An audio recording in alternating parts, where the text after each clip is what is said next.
বেলডাঙ্গা মামলায় এবার কলকাতা হাইকোর্টের ডিভিশন বেঞ্চে গেল এনআইএ। বেলডাঙ্গা মামলায় আপনারা জানেন যে সুপ্রিম কোর্টে গিয়েছিল রাজ্য এবং সেখান থেকে মামলা ফিরিয়ে দেওয়া হয় কলকাতা হাইকোর্টে এবং এরপরে 15 জন তারা জামিন পেয়ে যান। গত দুদিন আগেই 15 জন জামিন পেয়ে যান। সময়ের মধ্যে এনআইএ চার্জশিট দিতে না পারায় এনআইএ বিশেষ আদালত এদেরকে জামিন দিয়ে দেয়।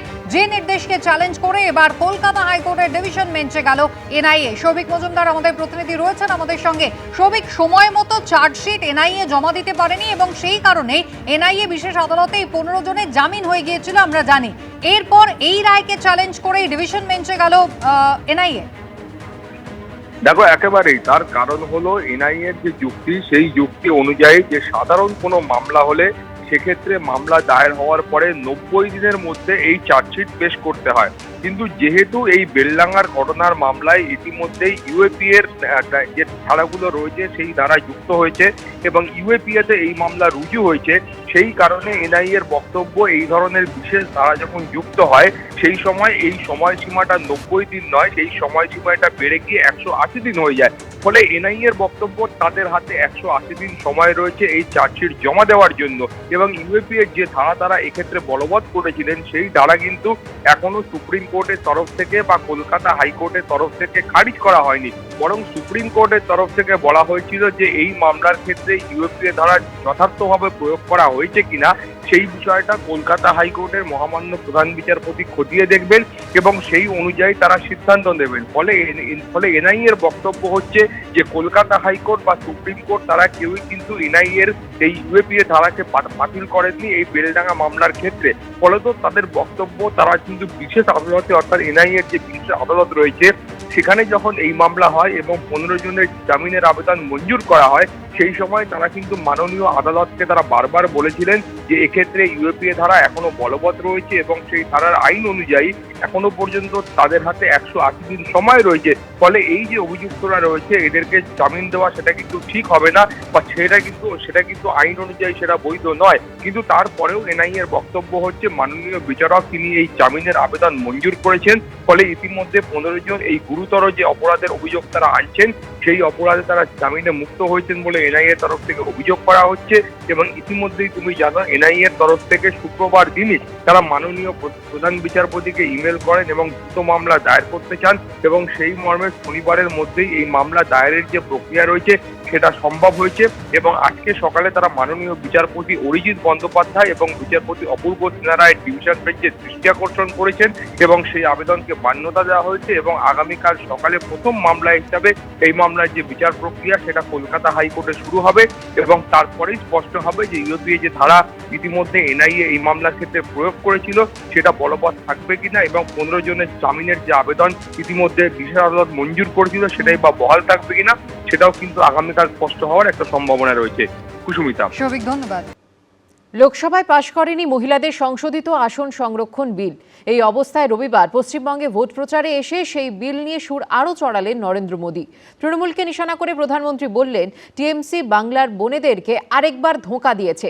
অন্যদিকে মমতা বন্দ্যোপাধ্যায় বলছেন সামনে মহিলা আর পেছনে ময়লা। टीएमसी ने बंगाल की बहनों के साथ एक और धोखा दिया है। महिलाओं के लिए 33% सीट सुरक्षित रखने का कानून नहीं बनने दिया। ডিলিমিটেশন কেন আটকেছি বেশ করেছি, হাজার বার করব। সামনে মহিলা আর পেছনে ময়লা। ডিলিমিটেশন। লোকসভায় আসন সংখ্যা বাড়িয়ে মহিলাদের আসন সংরক্ষণ বিল লোকসভায় পাশ করাতে ব্যর্থ হয়েছে মোদী সরকার। আর তারপরেই শুরু হয়েছে দায় চাপানোর খেলা। বিরোধীদের মহিলা বিরোধী বলে দাগিয়ে আক্রমণে নেমেছেন প্রধানমন্ত্রী থেকে বিজেপির শীর্ষস্থানীয় নেতারা।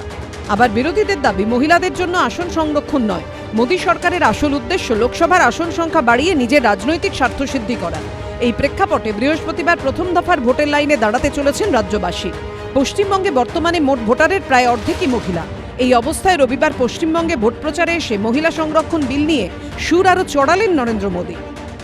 टीएमसी नहीं चाहती थी कि बंगाल की बेटियां ज्यादा संख्या में एमएलए बने, ज्यादा संख्या में एमपी बने, क्योंकि बंगाल की बेटियां इनके महाजंगल राज को चुनौती दे रही है।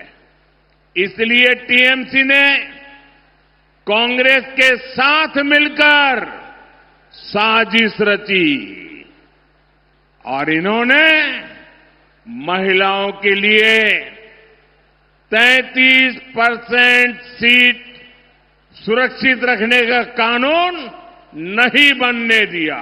গত পরশুদিন দেখেছেন মোদিবাবু হেরেছে লোকসভায়, পতন শুরু হয়ে গেছে। মহিলার জন্য তোমার পীড়িত, দয়া মায়া। মহিলা বিল পাশ হয়েছিল কবে? 2023 সালে। সেই মহিলা বিল আজ পর্যন্ত কার্যকরী হয়নি কেন? মোদিবাবু জবাব দাও।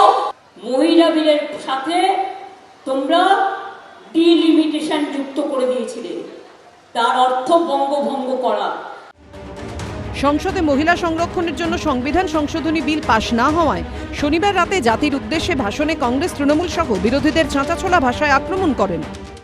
इस ईमानदार प्रयास की कांग्रेस और उसके सहयोगियों ने सदन में पूरे देश के सामने भ्रूण हत्या कर दी है, भ्रूण हत्या कर दी है। ये Congress, TMC, Samajwadi party, DMK जैसे दल इस भ्रूण हत्या के गुनहगार है। গতকাল গভর্নমেন্টের মেশিনারি দিয়ে, দূরদর্শনকে দিয়ে মোদি দর্শন বানিয়ে পলিটিক্যাল ক্যাম্পেইন করেছে। আমরা কমপ্লেনও করব এবং আমরা ধিক্কার জানাই। লক্ষ্মীর ভান্ডার প্রকল্পে মমতা বন্দ্যোপাধ্যায় মহিলাদের দিচ্ছেন মাসে 1500 থেকে 1700 টাকা। পাল্টা বিজেপির প্রতিশ্রুতি, তারা ক্ষমতায় এলে প্রতি মাসে দেবে 3000 টাকা। बंगाल की बहनों को हर साल 36,000 रुपया सीधे मिलेंगे। कितने कितने पूरी ताकत से बताइए। 36,000 रुपये। বলেছিল 15 লাখ টাকা করে দেবো, কেউ পেয়েছেন? উত্তর হচ্ছে না। মোদির গ্যারেন্টি মানে জিরো ওয়ারেন্টি, আর মমতা ব্যানার্জির গ্যারেন্টি মানে লাইফ টাইম ওয়ারেন্টি। কে মহিলাদের উন্নয়নের জন্য প্রকৃত আন্তরিক, আর কে মহিলাদের সামনে রেখে শুধুই ভোট পেতে চাইছে, তার জবাব মহিলা ভোটাররাই দেবেন। শিবাশিস মৌলিক, অরিত্রিক ভট্টাচার্য, সোমনাথ মিত্র রিপোর্ট, এবিপি আনন্দ। এবিপি আনন্দ, এগিয়ে থাকে, এগিয়ে রাখে।